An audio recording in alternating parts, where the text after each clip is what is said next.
it was a day like any other in the NBA. We had Steve Kerr staying with the same rotations. We had Nikola Vucevic acting like the GOAT.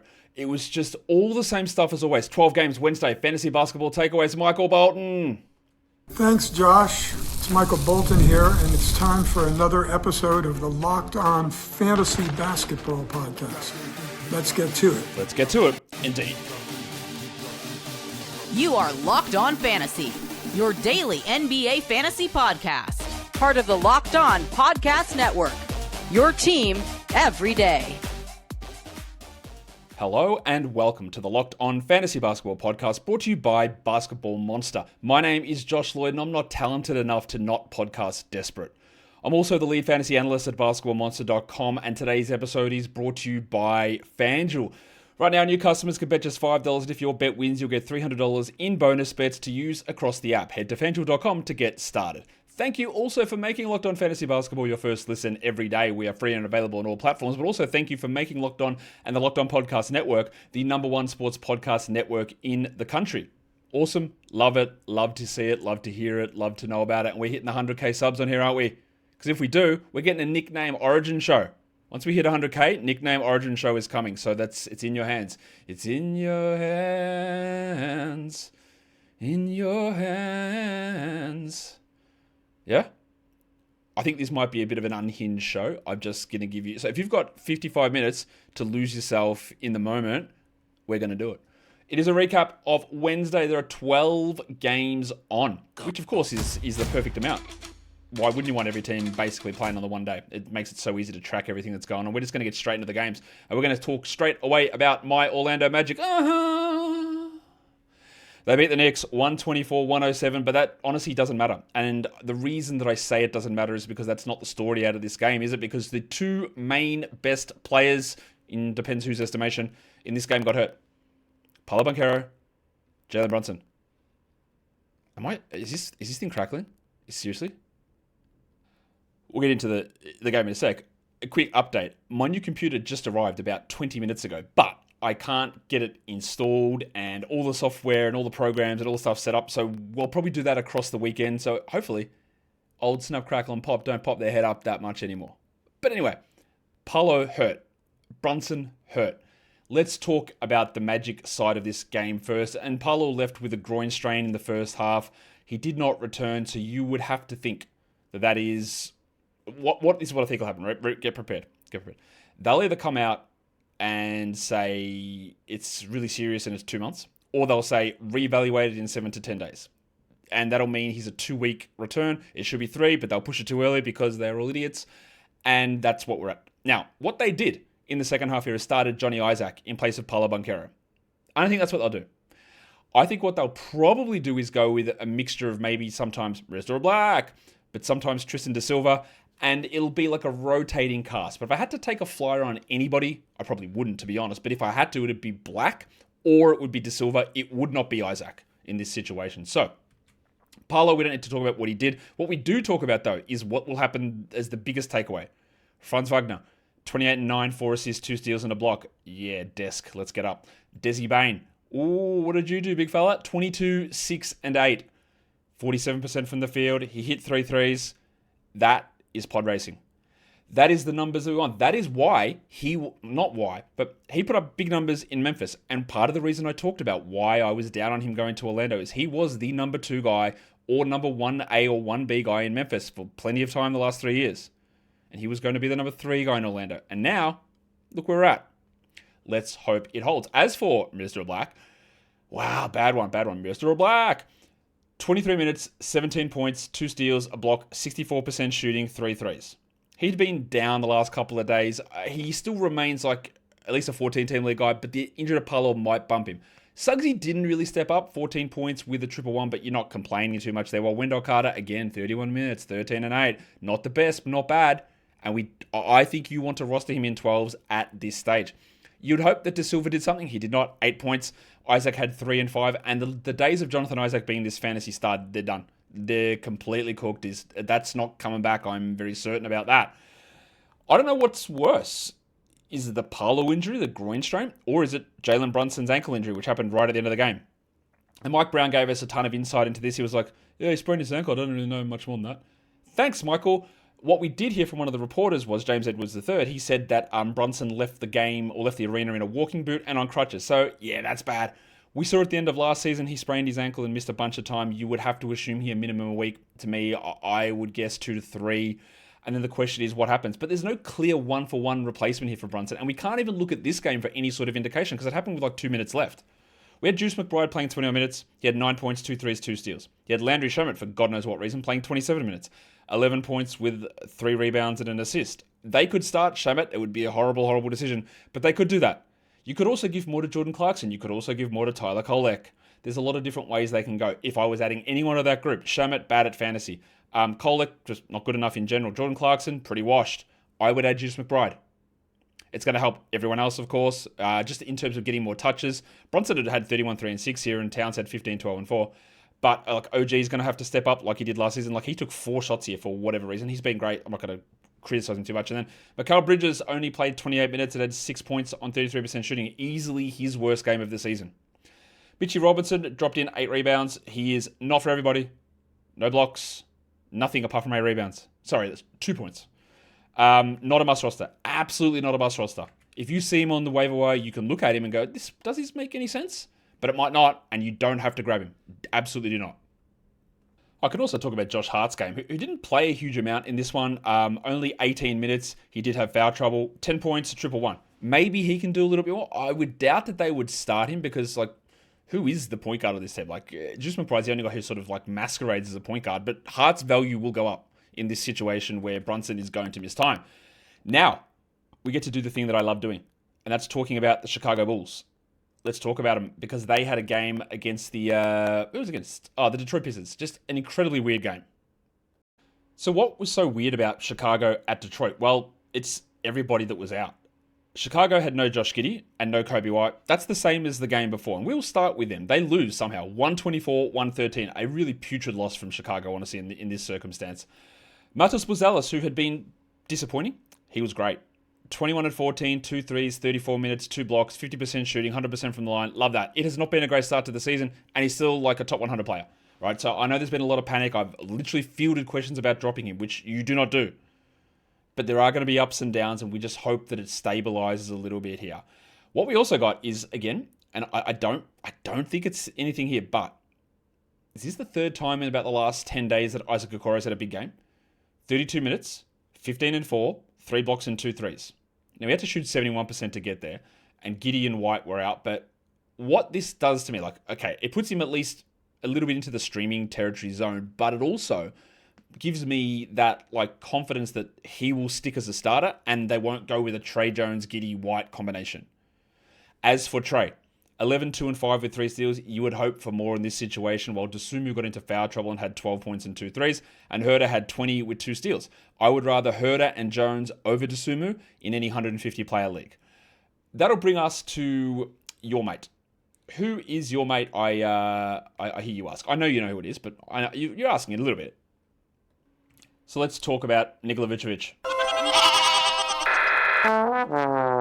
Yeah, tough run for your GOAT at the moment, isn't it? The big fella, yeah. What did he have? 6 points in 25 minutes. No threes, no steals, no blocks, no free throws. 30% shooting from the field. Where does that rank him? Oh, what's that? 100th over the last 2 weeks. No. He's actually averaging 14 points a game after the first 4 games where he was red hot for the season. And while I don't believe he will be this bad, he remains a not good NBA starting center and someone who gets absolutely over-fluffed, over-jacked, over-Danish backhanded in fantasy all the time. The shooting was never going to hold at that number, and it has not. Now, it has gone way too far the other direction, and it will get better. But it is a great sobering. And I'm sure all of the comments, all of the live chat will be, you know what, Josh, I'm so sorry for always mentioning Vooch in every game and telling you how bad you are and how dumb you are and how biased you are and how stupid you are. I'm sure that is flooded. Anyway, you hold on to Vooch. It'll be better than this. It will, 100%. But it's also like, when you remember these games, remember that when he's shooting 50% from 3, it's not that good. It's not going to be that good. It will never hold that way, and it didn't. Let's talk about the Pistons. And it's interesting to talk about the Pistons for not one specific reason, but there's a really good reason for it, because I have gotten the questions all the time now. Well, I don't know what to do. Do we go and add Dennis Jenkins? And here's why we need to talk about it, right? Because this Pistons team, was without Cade Cunningham, Jalen Duren, Asar Thompson, Tobias Harris, Jaden Ivey, Isaiah Stewart. It is possible that 2 of those guys are back for the next game. It is possible that 3 of them are back. It is possible that 4 of them are back. Ivey, he's getting close to his return. Toby Harris could be the one out the longest. It is very hard to judge all of this stuff. So while I like Dennis Jenkins as a player, I think he's a solid backup point guard guy. He's played 30 minutes, and what did he play in this one, Jenkins? 40, right? So he played 70 minutes the last 2 games. The previous 5 games, 5 minutes. Not per game, total. Okay? So it was great. 18 points, 12 assists, 2 steals, 47% from Jenkins. While a million players are out, you can stream him in. But I would feel no level of confidence of sacrificing anything long-term, or even, honestly, it might not even happen short-term, because I think Cade and Duren will play the next game. Asar, maybe, maybe not. Stewart, maybe, I don't know. And then it just eliminates everything. And the same goes with Paul Reed. Now, I am a big Paul Reed guy. I'm very well aware that he's a better player than Nikola Vucevic. I'm joking. But when Stewart's out and when Duren's out, he had an opportunity. And he absolutely cooked Vuce here. 28, 13, and 6. 4 steals and a block on 85% and 100% shooting. And I don't even need to tell you that shooting's unsustainable, because it honestly just doesn't matter. Because he's going to go back to either being the backup behind Duren, or he's going to go back to DMPs. It's simple as that. If Duren and Stewart miss the next game, then we roll Reed again. But if one of those 2 return, then he slots into a backup role. And then the value is gone. Duncan Robinson hit 7 threes. Great. Good stuff, Sam. Well done, man. 23 points. We don't rely upon him. We know that we can stream him for 3s. And that's it. The way you know this game was garbage was that we had Tolu Smith play 16 minutes. Shout out to Tolu and his family. 6 and 7. Well, Javonte Green. Oh, hang on a second. I'm so sorry about that. 6 and 7. Tolu Smith. And Javonte Green had 9 and 4 and he's 32. And Ron Holland, there's a great opportunity for Ronnie to put up big numbers in these last 2 games, and he did not. 9 and 6 with 3 steals. You could feel okay about moving on from him in a lot of cases if you were holding. And then Levert played only 22 minutes, 17 and 5 with 2 blocks. He's a little washed at the moment, I would say. But the big story is going to be, do I do anything with Reed? Not really. Do anything with Jenkins? Also, not really. Again, you might find yourself in this scenario where Harris, Thompson, Cunningham, Ivey are all out the next game. That might happen. And you can stream Jenkins again if you like. But the long-term appeal, it is absolutely non-existent. It doesn't exist. It's not a thing. It's not real. It's not anything outside of a one random sort of performance because 5, 6, 7 rotation guys are out. So don't overextend yourself. Don't get overly excited about the scenario of Dennis Jenkins being your league winner. We'll come back and talk about more of the nonsense of the day. Today's episode, though, is brought to you by Wayfair. The holiday season, it's right around the corner, and that means it's time to get your home ready. You might need more seating for guests. Of course you might need that, because where are they going to sit? On your lap? Cozy new linens, fun servingware for all your holiday hosting needs. Maybe it's cookware. Maybe it's outdoor decor. Maybe it's a little bit of cushion work for the chairs outside. I don't know. Wayfair's Black Friday sale is here to help you make your space shine. And the best part, you don't have to wait. Wayfair's Black Friday deals are happening all month long right now, up to 70% off from sofas all the way through to spatulas, and including other letters of the alphabet as well. You can go and upgrade your all of your cutlery. Silverware, knives, forks, spoons, knifeys, spoonies, all that stuff.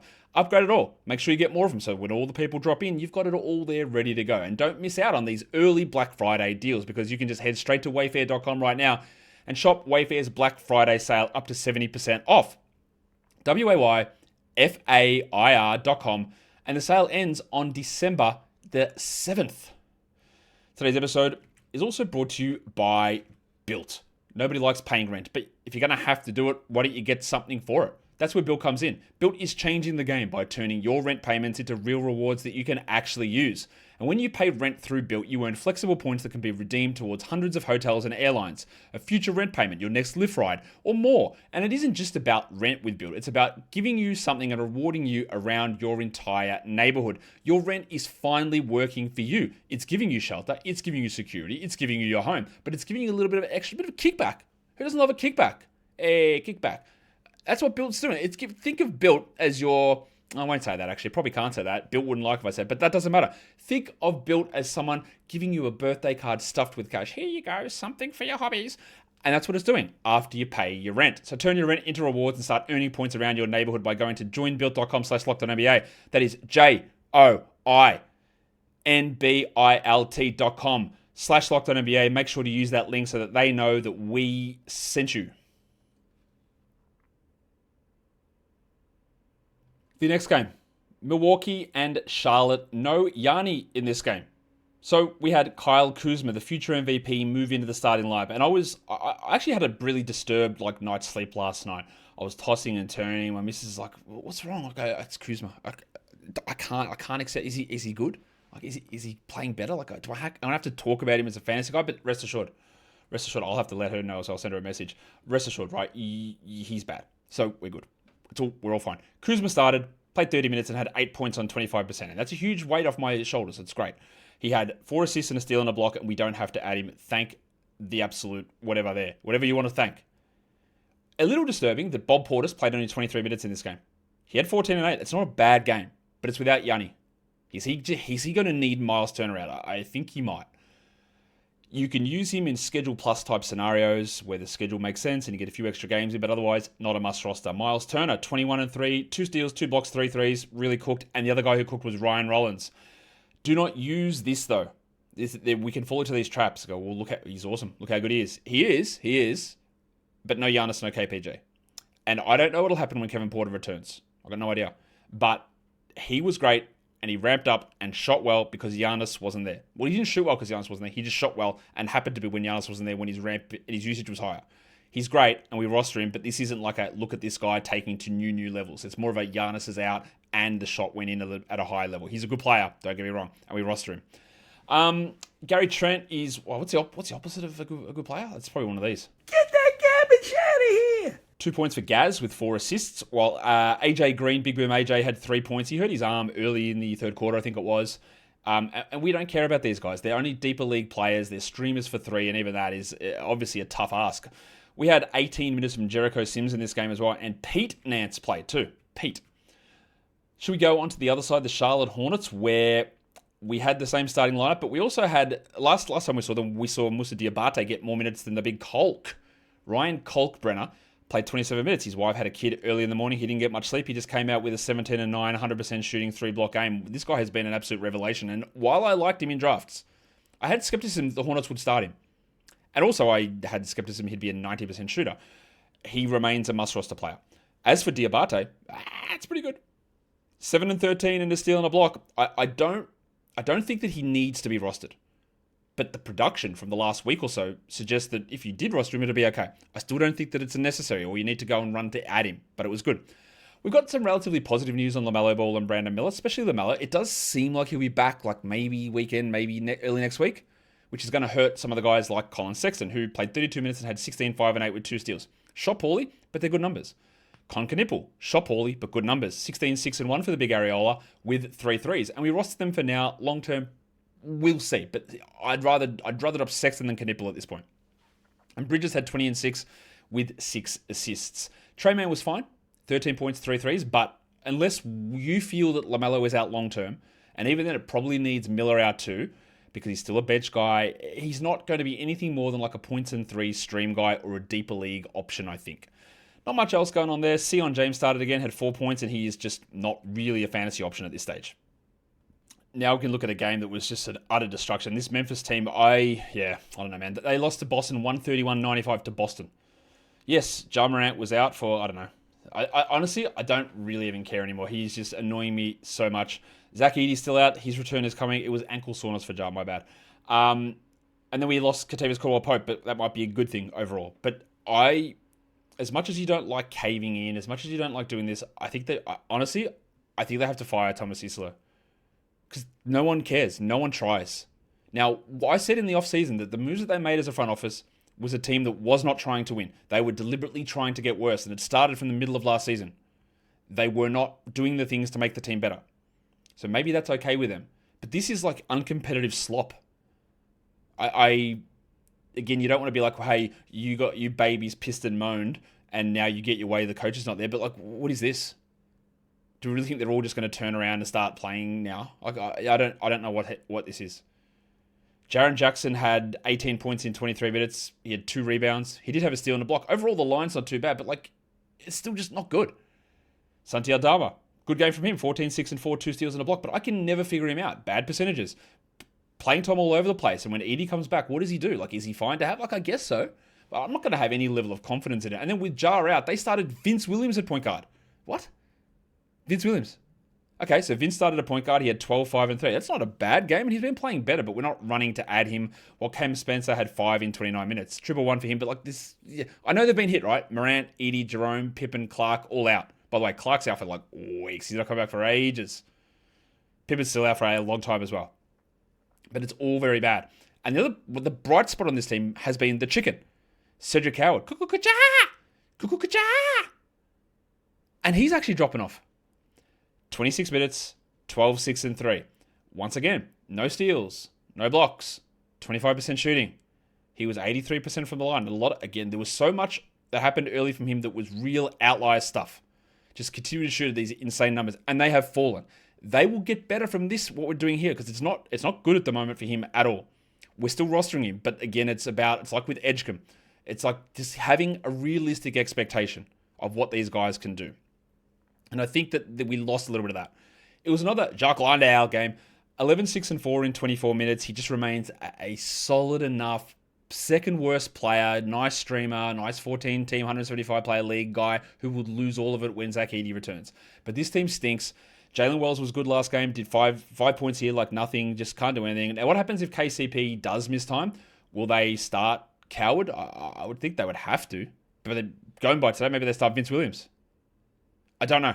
I honestly don't get what this team is and what they're doing and what the solution is. And I would love to have like an insight into the front office because, again, they made moves to be worse. So maybe they're relishing this. Boston. Yesterday, the discussion was Peyton Pritchard. He's washed. We got all the projections wrong. He's terrible. He's just bad. 24, 6, and 9 with 5 threes and 53% shooting for Peyton Pritchard on 50% from 3. And this is, again, what we detailed yesterday. Minutes are up. That's what we hoped for. Usage was up. That's what we hoped for.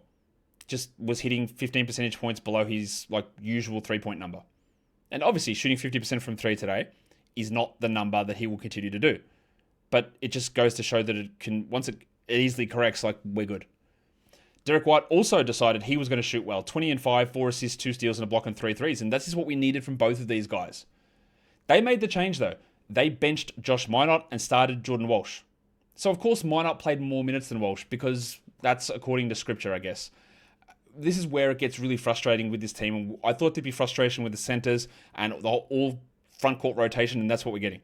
So, Minott turned in his best game out of the last 4, and it's not great. 9, 5, and 4 with a block and a 3. Very happy to jack him off. Very happy to do that. Get that garbage out of here! I'd also be very happy if you wanted to release him from your fantasy teams. But I think there'll be moments when he becomes useful again. And Jordan Walsh, I detailed him on the waiver-wire show earlier today, talking about how there was a chance he was going to start and maybe it was interesting, but 2 blocks is good. 7 points, 6 rebounds, some foul trouble, under 18 minutes. It's deep league stuff only. He had been top 100 on the back of really good steal numbers. But it's not a real sort of it's not a real indication of going to grab him. Gaza, he's becoming interesting for deeper formats. He had 14 and 7, while the Pastel Donata, Namesh Keita, 13 and 8. Looking pretty good. I like what we're getting from him at the moment. As for who else? Anthony Simons, yeah. 6 points, 22 minutes, 7 assists. I don't think you hold him. Get that garbage out of here! Which you would know already if you had heard me on my waiver wire show earlier today. I think we'll get back to the rest of these games in a sec, but before we do that, today's episode, it is brought to you by FanDuel, and the NBA is back.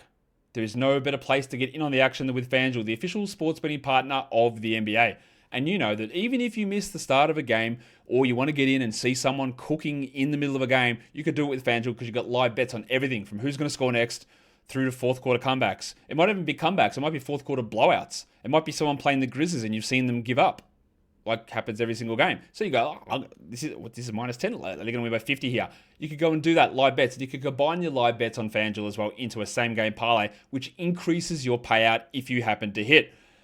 It makes you test your knowledge. It puts your eye test and what your ball knowledge, if you're a real true ball knower, to the test with FanDuel. So right now, FanDuel is giving new customers $300 in bonus bets when your first $5 bet wins. Head to FanDuel.com to sign up and play your game with FanDuel, the official sports betting partner of the NBA, and do not forget to gamble responsibly. Okay, we're here and we are ready to rock and roll with the rest of these games across the NBA on Wednesday. We go to another very weird game. The Cleveland Cavaliers and the Miami Heat. We already know that Cleveland was resting guys. No Garland, Tyson in the concussion protocol, Donovan Mitchell out, Evan Mobley out. So of course they won. Why wouldn't they win? Easy victory against Miami, 130-116 on the road. Just simple stuff, obvious. So Dean Wade started with Mobley out. Lonzo Ball started, which was an expectation that we had in this situation. Then Slam and Sammy Merrill moved in as well with Donovan Mitchell out. So let's talk about the performances. And on the preview show for Thursday, I was talking about, hey, maybe you want to take a look at Craig Porter. It was a day late, I guess. 19, 4 and 9, 3 steals, 4 blocks, 3 threes for Porter in 32 minutes. But again, this is one of the ones where you can look at the box score, you look at the production, you go, oh my God, what do I do? Do I add Craig Porter? And the answer is, just look who's out. Mitchell, Garland, Mobley, Tyson. They're all at least in the top 6 players of this team. And you go, no, Jarrett Allen, it is hit. We are back. 30 and 10 for Jarrett Allen. Look who's out. He took 20 shots. It's all fake. Everything about this game on the Cleveland side is fake. If we get a situation when all these guys are out again, yeah, let's go. Let's get excited about it.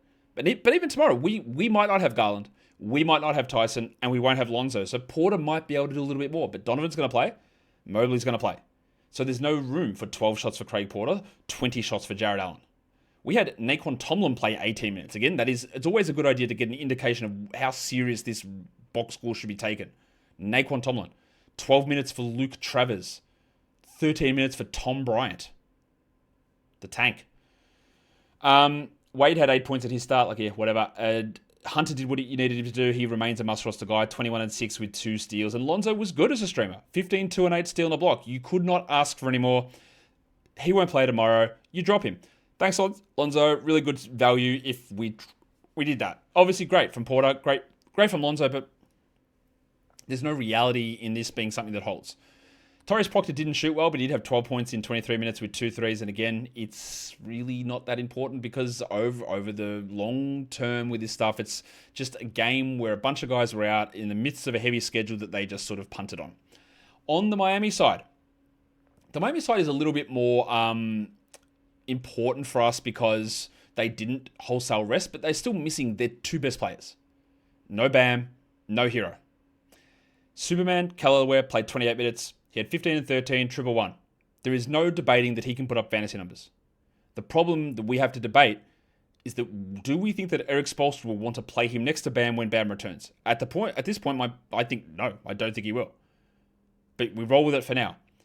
Nikola Jokic, again, I feel better about saying I don't think that he's a great ad with this injury. 2 points. He did have 2 steals and 2 blocks, but still it's the minutes. They're just not prioritizing him. 22 minutes. We don't roster him. And then after appearing on the thumbnail of the Sell High video, Jaime Jaquez dutifully saluted by shooting 27% and having 11, 3 and 4 with a 0-0. Now, I think that the reality of Jaquez is somewhere in between what he'd been doing and this garbage. But again, there is going to be a big change when the Heat's 2 best players return. What do his minutes look like? What does his production look like? What does his usage look like? And then where does he maintain efficiency? For now, we hold him. Wouldn't be shocked if it ends up a drop, but now we hold. And look, the sell high on Norman Powell, it's still rolling. His sell high is like you're going to take a short-term cut because you got these good players out, and when they come back, he'll step back a bit. And we got it here, 27 with 5 threes, and Wiggins had 17, 9, and 6. It's also a better game from Davion Mitchell, who I do not believe is a long-term guy, but it was great here. 16, 3, and 4. But, of course, we know the story. We know that guys aren't going to be, I would assume Hero and Bam aren't going to be out forever, and that's going to mean that we get the value cut into for these players. Let's go to the next game. Into New Orleans, where Portland traveled to take on the Pelicans. The Blazers win at 125-117, and the story of this one is Shaedon Sharpe, who was unbelievable. Still only 30 minutes. He has been on a limit with his calf injury, but this is a fantastic game. 35, 5 and 3, 2 steals and 2 threes. But again, if I'm going to tell you, don't worry about the shooting, it's probably going to improve from where it was. This is not going to be this good. 72% shooting, But what is important here is the usage. The shot attempts are way up. And after some rockiness early in the season, now we're cooking. That's good. Denny Avdia had another 32 with 4 threes. His other stuff, not quite where it needed to be, but that was strong. And also, finally, it helps to play the Pelicans. But Toumani Camara, 38 minutes, 13 points, 3 threes, 5 assists, 2 steals, and a block. Feel much better now. Feel good about that. Drew had 17 with 12 assists, another strong game for him. And then Don Klingon played 27 minutes, which for him is really, really important. It's an improvement. Was it great? It was all right. 3 blocks, 10 rebounds. But what he remains, what is he? He's like young Yusuf Nurkic, a big man who can't finish. 9 points on 44% and offering nothing else. You still roster him in most category formats, but it's very limited. Now, of course, Jeremy Grant got ejected in this game, so it's going to affect his averages. Only played 7 minutes for 2 points. He'd been really good, but it is also worth noting that over the last 2 weeks, he's outside the top 120. And we're not going to be shocked if he becomes a drop because he's been shooting the absolute lights out for the first week or two, and now it's gone back to being Jeremy Grant, which is, again, just no surprise to anybody. And then, eventually, when Scoot does return, it's going to have impacts in certain players around this team. And that means that I think we'll probably end up in a scenario where Jeremy is not a must-roster guy. I think we'll probably end up to that spot. For the Pelicans, they trotted out the same starting group again. Yves Missi was out of the rotation last game. He came in, played 2 minutes, got ejected in a scuffle with Jeremy Grant, so I don't really... Oh, actually, I do know. I do know what you can do with Yves Missi. You can do this with Yves Missi. Get that garbage out of here! Yeah, it just does not belong on 12-man rosters. The depressed penis Sadiq Bey was great. Do I care? Not really. 25, 6, and 5. Yes, Zion is out and Poole is out, but he's so up and down, I don't think it's worth clogging up a 12-man roster spot. Jeremiah Fears, only 26 minutes. He's going to have these bad shooting nights, 36%. He's going to have some struggles with assists, only 4. But he had 3 steals, he had 15 points. I do think you roster him, and I'd like to see what develops over the next 2 to 3 weeks. But also, I can see it being one of those ones where he's the 150th best player, and there's just no point in doing it. So we wait on it. I know what you're going to want to ask is, Josh, did Derek Queen play only the final 16 minutes of the game? And I've got good news for you, no. Now, I guess that's a bit misleading because he played, I think, the final 20 minutes of the game. But he also played 18 minutes in the first half. This idea from Willie Green of a bit like Bill Green, what are you doing? Where he's just like, all right, Derek, you come in the middle of the third quarter and then that's it. You're done. Which is impressive for a guy like Derek Queen to be able to do that. Now, this is a huge game from Queenie. Yes! 26, 7, and 4. But again, I know you're going to have a lot of people singing Derek Queen's praises. I want you to look at it for a second. 38 minutes is an absolute ton. Zion and Poole are out. He had no steals, no blocks, no threes. And he had to shoot 67% to get to this number. I'm not suggesting not to add him. I think you should add him. But also, the idea that he's arrived and this is the repeatable sort of production, that's what hype accounts on social media will always direct you towards. They'll direct you towards, it's happening, it's got to be here, it's real, look at what he did. But we should know, our first instinct as fantasy managers is to look at that and go, yeah, but he's not going to do that, is he? He's not going to shoot that. He's not going to play 38 a night. He's not going to have that usage. He's not going to be the thing that happens. He can still be good. We can still be interested, but it's about setting our expectations correctly, I think. Murphy was pretty good, 22, 6, and 5 for Ken. And Herb Jones still not getting there. The high steal, high efficiency nightcap fluffers are having a real rough time this season. Jones is one of them. The 2 blokes in Denver also. 11, 1, and 3 is not enough. It's an incredibly easy jack of Herb Jones in a points league. Incredibly easy. Just move on. Done. See ya. In a 150 category league, I do think you hold, but he's not really giving you anything good. And if I'm in shallower, very happy to move on. Very happy to move on. Alvarado did hurt his ankle in this game, but he returned, and Looney played 8 minutes due to foul trouble. So look, the centers are bad, so Queen can play, but part of my criticism of the Queen trade was the trade was insane, and he makes no sense playing next to Zion. And he's obviously doing all of this without Zion. And we don't know when Zion's coming back, so that's why we grab him and we'll see what happens. But it's about realistic expectations. Maybe he starts next game. I worry about the defensive stuff, which is actually, I think, pretty horrible. But we got a good game out of him here, for sure. Now we can go to the Wizards and the Rockets. The Rockets went up 135-112. On the Washington side, same starting lineup. And Alex Sarr, probably one of the bigger draft hits that we had, I would say. 25-11, 2 threes and a block, 32 minutes. He's rolling. I'm feeling really confident of a top 50 player here, maybe top 25. Keyshawn George, after some really, really down weeks even, like great. 16, 6, and 9, initiating a lot of pick and roll, 2 steals and a block. Another thing I wanted to check in was CJ McCollum had been red hot, and he had 10 points on 18%. Unc, what are you doing?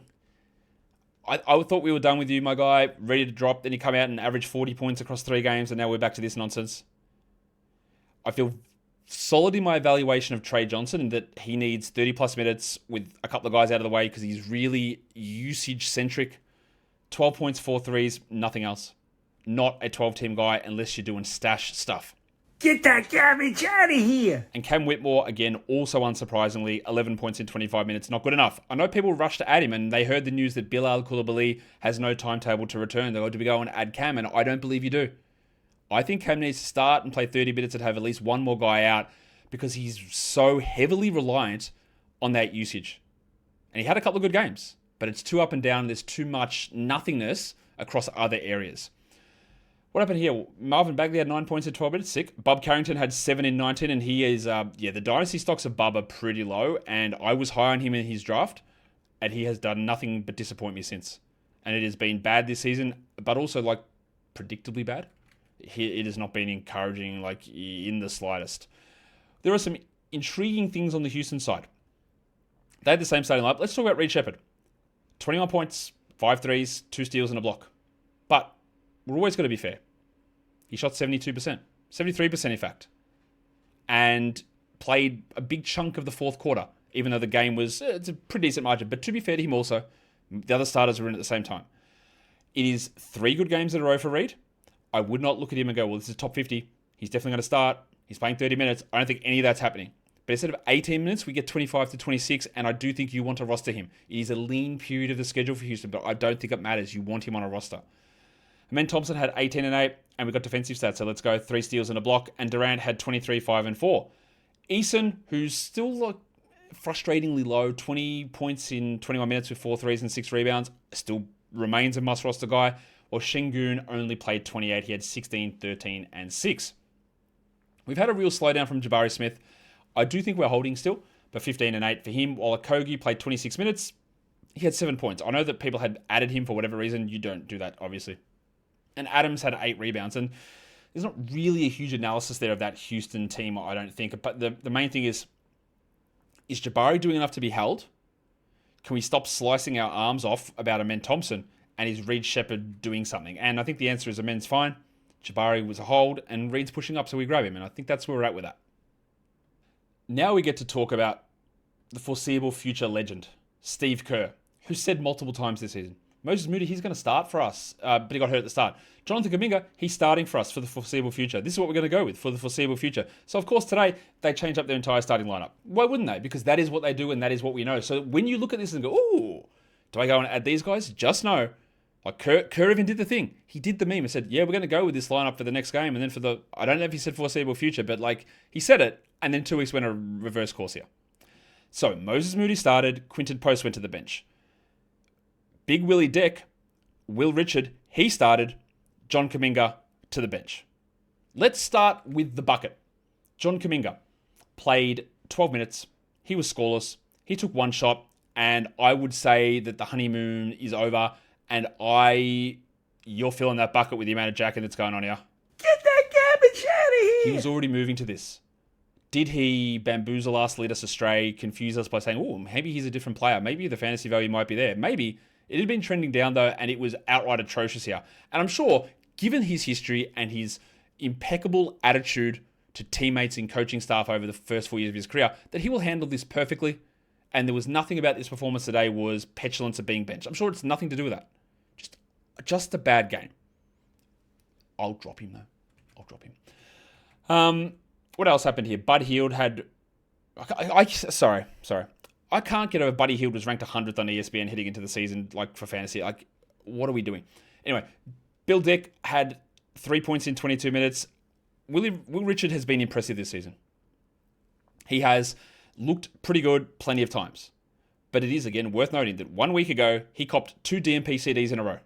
And while he is starting here, and it's always, someone's starting, do we go and grab them? No, we don't.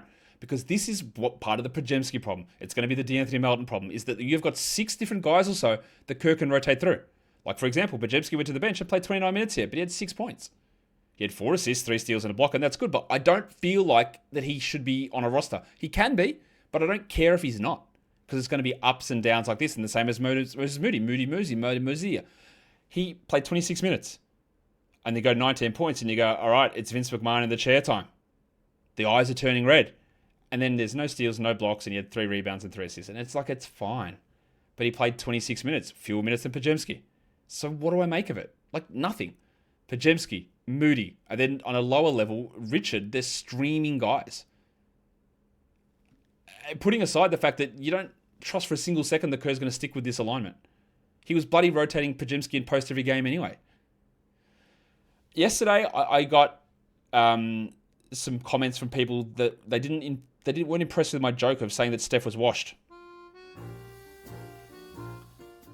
He had 46 points in 34 minutes with 5 threes, 5 rebounds, 5 assists, and 2 steals. Now, when I do it for Clay, it's real. Like, he is washed. That was a joke on Steph.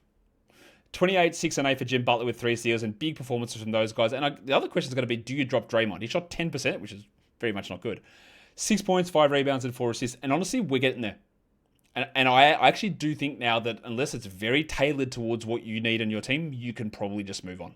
In fact, it does give me pretty good pleasure in doing this. Get that garbage out of here!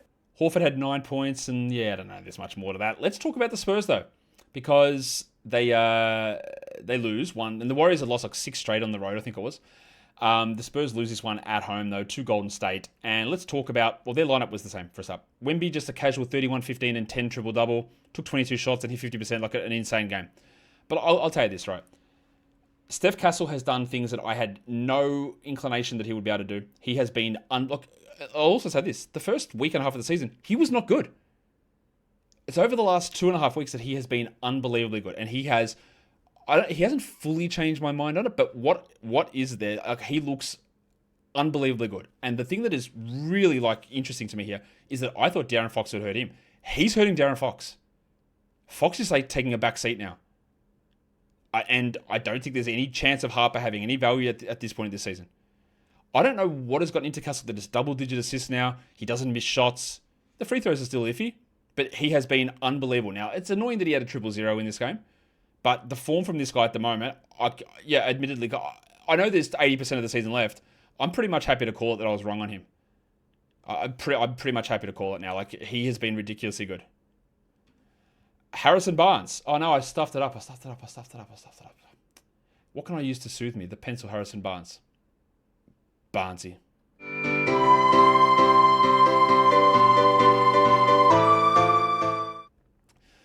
That hits the spot. 11 points with 3 threes and 3 steals and another block. What has gotten into this man? The Black Falcon with another block. That's 3 years worth of blocks in the last week. He is a stream guy, but not a 12-teamer. And as for Fox, we're going to have a serious conversation now. I know it's early. I know he's come back from a hamstring, but his minutes aren't limited, 36 minutes. 13, 5, and 5 on 36%. And it's not even that he's shooting poorly, and that could be to do with lift and confidence in your leg and all that sort of stuff. It's the fact that Castle's just so far ahead of him. So where does Fox fit in? The third option now? I was very much down on De'Aaron Fox, even before the hamstring injury heading into this season. I think I had him in the 50s or 60s. And that's not because I thought Castle would do this. It's looking rough. It's also, I think, going to be rough for Devin Vassell. The minutes, a lot of them, 35 of them. But 15, 2, and 1 with 4 threes is barely clinging. It's barely there for 12s. And if I'm in a 10-teamer with 130 players rostered, you can move on. I have no problem with dropping Vassell in a format like that. And honestly, with what we've seen from him this season, Vassell, if you want to do it in 12s, I think you'll be okay. We wanted to see what Luke Cornett would do, and he played a lot of minutes, 22 minutes, but only 12 points. But I'm encouraged by the crossover. If I'm in a 14-team league, Luke Cornett would not be on a waiver wire, but Jeremy Sohan would be. He had 3 points in 6 minutes, and he's just not a part of the plan at this stage, and that's just what happens, isn't it? He got Keldon Johnson. Speaking of Keldon Johnson, he had 6 points in 24 minutes. Now we go to the house that Nico Harrison built, where it's the emotional release game. The Mavericks, they're free. The wicked witch of Nike is gone. So the Suns beat them 123-114. Phoenix, the same starting group for them. And Grayson Allen continues to be awesome. Now, we targeted him pretty heavily once we knew Jalen Green was out to the start for the season, and it's paid off in an unbelievable manner. 23 and 5 with 4 threes, 3 steals, and a block. Now, I'm still going to be a little cautious about what happens eventually, but we've got weeks, man. This might be months. This might be 2026 part of the season before it actually gets impacted. One of the best draft picks or additions you could have made. Devin Booker had 26, 3 and 9, while Mark Williams, oh hi Mark, 26 minutes, 10 and 4, 2 steals, 2 blocks. He's not dominating, but he's just doing enough. And I still think there's more in the tank. And then the Basmati man, 28 minutes, Royce O'Neal, 13, 6 and 4, 3 threes, 1 steal. Again, a really strong pickup. Whose value here, we look at this team, there is nobody ready to come back. This is their team. One of the things we wanted to check was what do we do with Colin Gillespie? 19 minutes, 4, 6 and 5. And while he was really good when 2 players were out, only 1 is out. So, Get that garbage out of here. unfortunately. As for Dylan Brooks, 18, 2 and 4, he does remain a 12-team points, 12-team category league guy. I think we'd do that. And Ryan Dunn is not. He's a steals streamer. He had 2 steals in 24 minutes. Jordan Goodwin, for the second game in a row, played more minutes than Gillespie. Now, Gillespie's dealing with something of a back problem, but the fact that Goodwin's playing this well, the Suns are playing this well, I don't think you're getting 25 out of Gillespie, which would be enough to make him a 12-team league guy. Goodwin had 13 and 6, and we're going to start moving him into like, hey, do we stream this guy in? Because he puts up numbers every time he's out there. We also had some confusion because BDNR played 10 minutes and Osa Iguodaro played 12.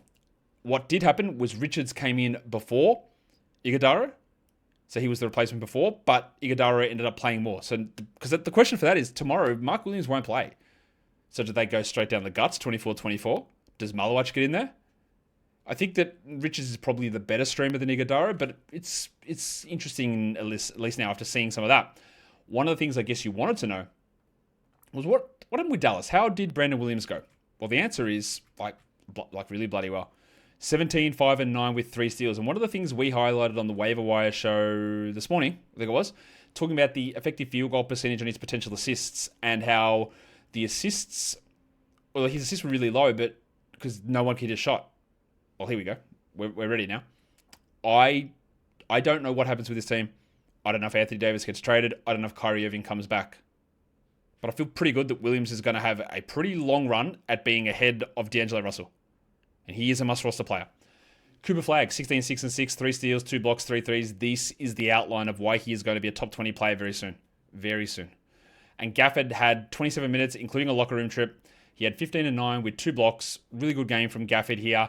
But of course, when Lively and Davis play, and the Davis stuff is so weird as well, Patrick Dumont interfering, getting the medical record, saying he's not coming back if there's any risk. So, because of course there is a huge risk. Because old mate Nico, the idiot, was like, he needs to go out and play, and they're like, no, that could lead to an Achilles tear. No, he's got to play. He's got to make me look good.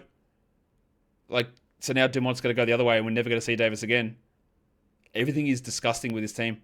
And then Jason Kidd's out here going, oh, it's so good with a better environment for our players here. Guess what you can do now, Patrick? You can fire that clown. You got enough money. Get rid of him. He's part of the problem. Bye. What happened here, though? PJ Washington got hurt. 6 points in 5 minutes. Let's wait to see what the diagnosis is on that. But we also got the first good Klay Thompson game. 19 points with 6 threes. Took 17 shots. Do I care? Not really. Like, it does help that PJ was out. That got him some extra shots and some extra playing time, but I'm not rushing to add him. If you're in deeper leagues, if you're a double Onyx, surely you're already on top of Musa Cisse. But with Davis and Lively out, Cisse's ahead of Dwight Powell. He had 9 rebounds and 4 blocks in 15 minutes.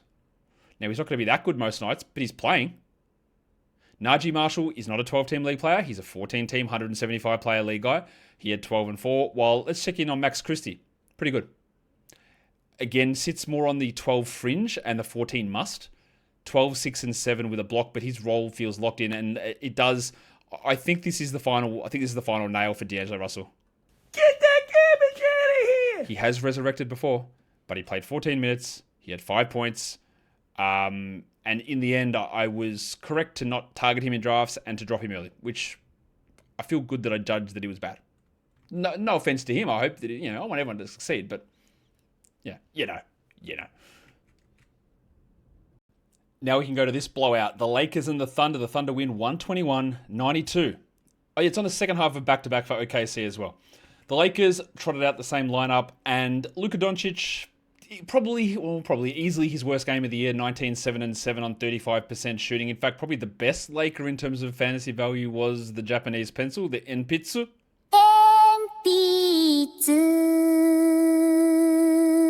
Rui Hachimura, 13-5 with 2 threes and 2 steals, and I cannot stress enough that I don't care. I do not want to roster him in 12-team leagues. The only reason I would want to do that is so I can play the Sounds. That's it. Dalton Connect had 16 points with 4 threes. Shout out to garbage time. While Austin Reeves also struggled 13-5, and DeAndre Ayton had 6-5 in 26 minutes. Marcus Smart also nothing. He'd been useful as a stream guy, and I'm okay to sort of persist with it. I think we can throw literally the majority of this out. I think we can also throw Jake LaRavia just out in general. He had some good moments, but with players back, it's just hard to get enough. And if you're still rostering LaRavia in a 12-team league, and I know a lot of you are, I think you need to do it. I don't think it makes any sense to be holding him at this point. Get that garbage out of here! Let's talk about the Thunder, who are becoming increasingly difficult to talk about just because so many guys are out, so many margins are blowouts, and things are just like, okay, well, what if this happens? Or what if this happens? Like, for the example, in this game, Isaiah Joe played 35 minutes. He had 21 points with 5 assists and 2 steals. Like, that's great. But no one's going to expect that. There's no reason that he would play those minutes. There was no Wiggins, there was no Dort, there was no Jalen Williams, and Shea played under 30.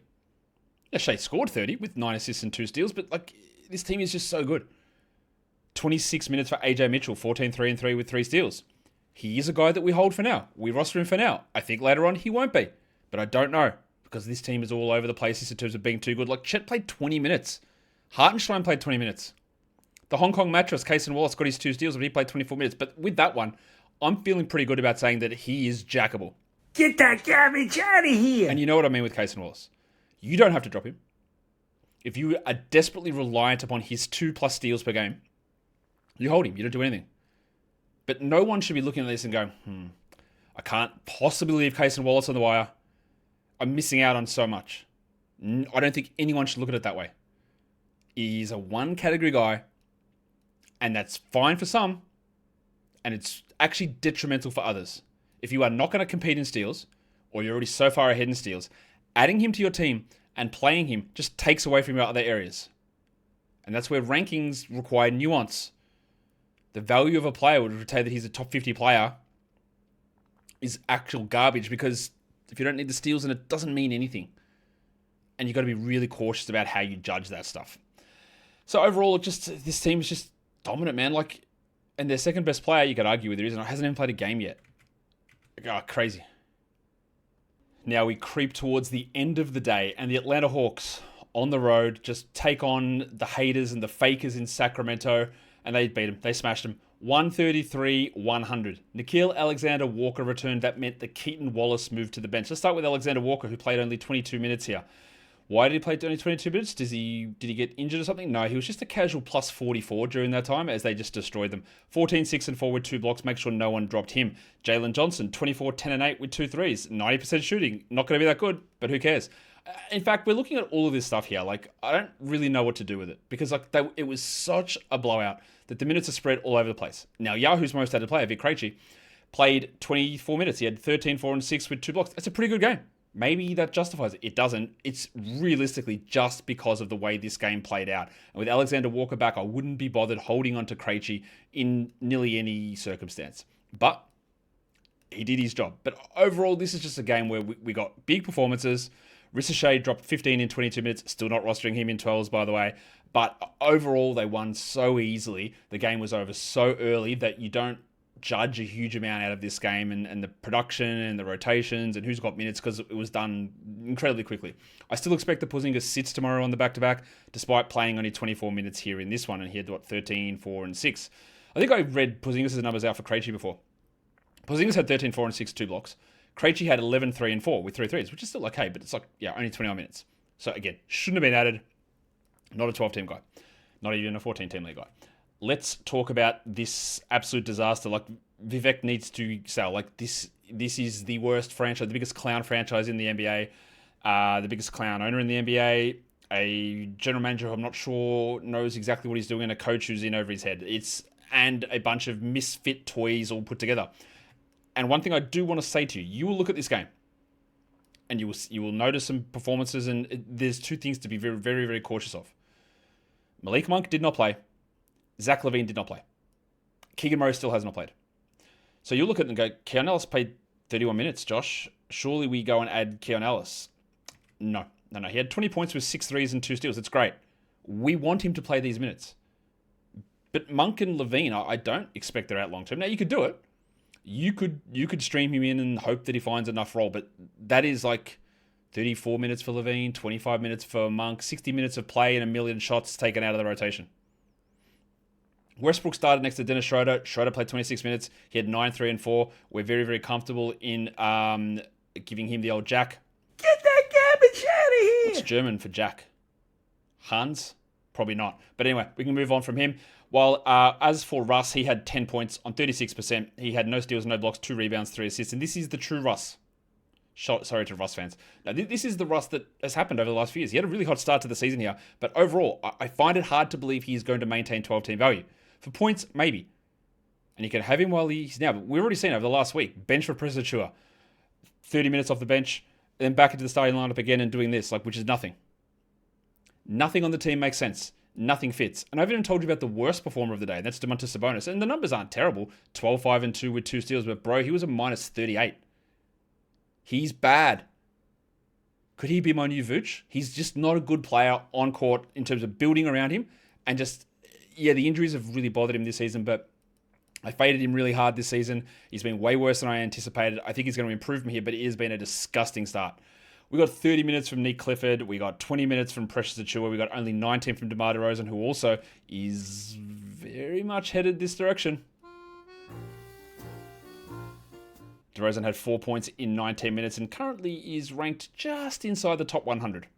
Again, fading all Kings at draft time, I believe, was the correct decision, and it has turned out even more correct than I anticipated at the time. They are bad, and they're just sour. They're rotten. Something's just wrong with this team. And we know what it is. I mean, we know there's lots of things that are wrong with it, but they are terrible.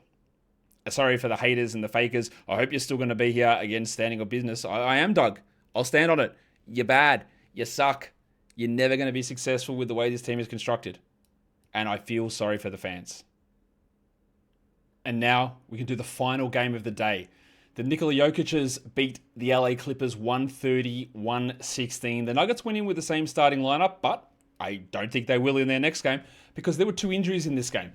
Both Christian Braun and Cameron Johnson, the 2 struggling members of the starting 5, got hurt and didn't play in the second half. Braun hurt his ankle and Johnson strained his arm, apparently. 2 points in 8 minutes for Cam Johnson. We'd already jacked him, but we can do it again. Get that garbage out of here! And Braun was close to a jacking too, although he was fine here, 6-4 and 4 on 100% shooting. We'll wait on the Braun one, but I do think he's going to head towards a jacking as well. Get that garbage out of here! Let's talk about Big Chungus. Jokic played 34 minutes. He had 55 points on a back-to-back. 12 rebounds, 6 assists. He hit 5 threes. He shot 78 from the field. He shot 88 from the line. This is an absurd run. He is putting up, this is insane stuff. This, last week and a half of what Jokic is doing is just, it's better than he's ever played, and it's an amazing thing to say. He started off the season pretty slow, and now he is just dominating. And it wasn't that everyone else was poor, because Jamal Murray had 15, 5 and 4 with 4 steals. Aaron Gordon had another 18 and 5, and again, 2 of the other starters got hurt. Tim Hardaway Jr. and Spencer Jones started the second half. Hardaway had 12 points. We're not adding him, and we're not adding Jones either, who had, 3 points in 15 minutes. The guy that you consider there's a couple of guys. Maybe it's Bruce Brown, who played 28 minutes, but 2, 4, and 0 is terrible. And the other one to maybe look at is Peyton Watson, who had 2 and 2 with a block. So they're more going to be 14-team options if Brown and Johnson miss. And I would say almost certainly Hardaway will start. And then we'll see. It probably will be Watson in that other role, but it could be Brown, it could be Tyson, it could be Jones again. Not someone I think we're going to worry too much about from a fantasy point of view. Go into the Clippers side of this game. And we did get some information at the start of the game in the pre-game press conference from Ty Lue, talking about Kawhi Leonard, how he had not only an ankle sprain, but a foot sprain. All right, that's great. I avoided Kawhi in drafts because of the fact that his knee is rooted and now he's going to miss 10, 12 games from an ankle sprain to begin the season. It feels like he'll be back at some point in the next week, but it's Kawhi, man, and now we're just adding injuries on top of it. Jim Harden, though, it's enabling him to start to put up big numbers. He only played 30 minutes because it was a blowout, but 23, 8 and 5, and Zubats had 18 and 9 in his 32 minutes. We know that Bradley Beal is out for the season. We know that Bradley Beal was out in the previous game and Chris Dunn had been starting and he had 3 points in 16 minutes. Now, he did get into really extreme foul trouble, but he is not, and I repeat, he is not a must-roster player. He was not a must-roster player before this.